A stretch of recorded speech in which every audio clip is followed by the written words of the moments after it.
नमस्कार। डीएनएक्स धर्म कर्म में स्वागत है आपका।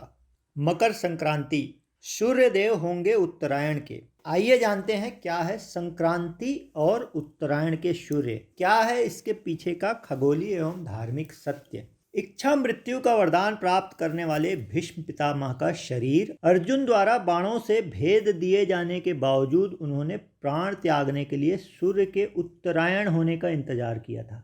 क्यों किया था सूर्यदेव के उत्तरायण होने का इंतजार, और क्या होती है संक्रांति, आज जानते हैं इसके बारे में डीएनएक्स धर्म कर्म में।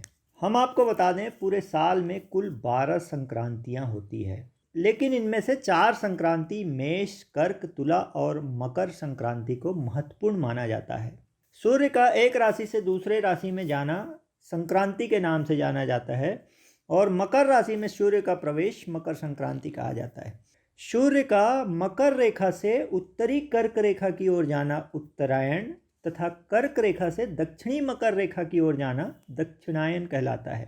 तो अब सूर्यदेव होंगे उत्तरायण के। उत्तरायण के सूर्यदेव होने का पौराणिक महत्व।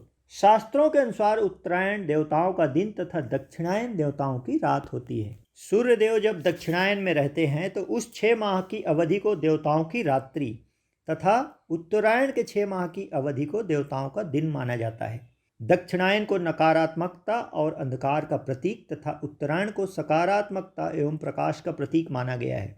भगवान श्री कृष्ण ने भी उत्तरायण का महत्व बताते हुए गीता के 8वें अध्याय में कहा है कि उत्तरायण के 6 मास के शुभ काल में जब भगवान भास्कर देव उत्तरायण होते हैं तो पृथ्वी प्रकाशमय रहती है, और इस प्रकाश में शरीर का परित्याग करने से व्यक्ति का पुनर्जन्म नहीं होता। ऐसे लोग ब्रह्म को प्राप्त होते हैं। इसके विपरीत सूर्य के दक्षिणायन होने पर पृथ्वी अंधकारमय होती है, और इस अंधकार में शरीर का त्याग करने पर पुनः जन्म लेना पड़ता है। भगवान कृष्ण के गीता में दिए गए इस उपदेश से स्पष्ट है कि भीष्म पितामह ने प्राण त्यागने सूर्यदेव के उत्तरायण होने का इंतजार क्यों किया।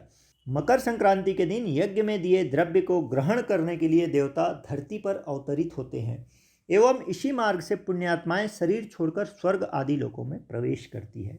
मकर संक्रांति के बारे में कुछ और पौराणिक मान्यताएं।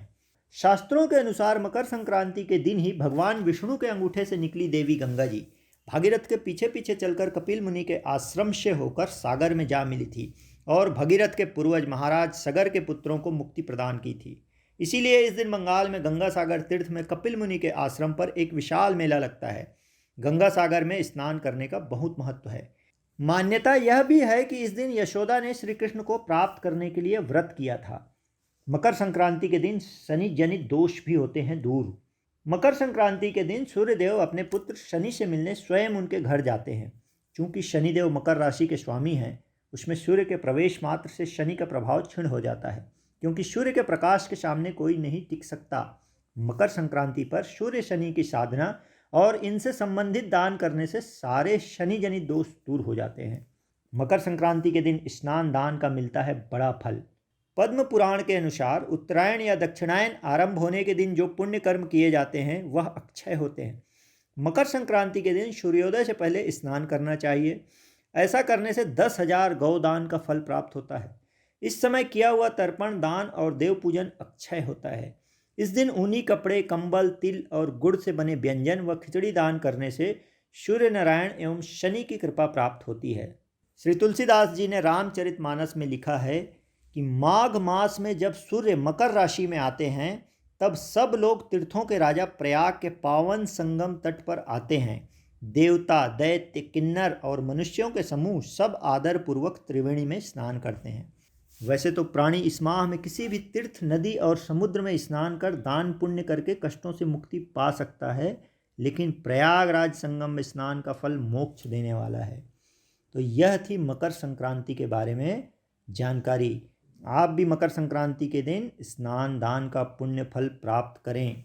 साल भर के व्रत, त्योहार, तिथियों के संबंध में जानकारी के लिए आप देखते रहें डीएनएक्स धर्म कर्म। यदि आपने इस चैनल को सब्सक्राइब नहीं किया है तो आज ही सब्सक्राइब करें और बेल आइकन दबाना ना भूलें।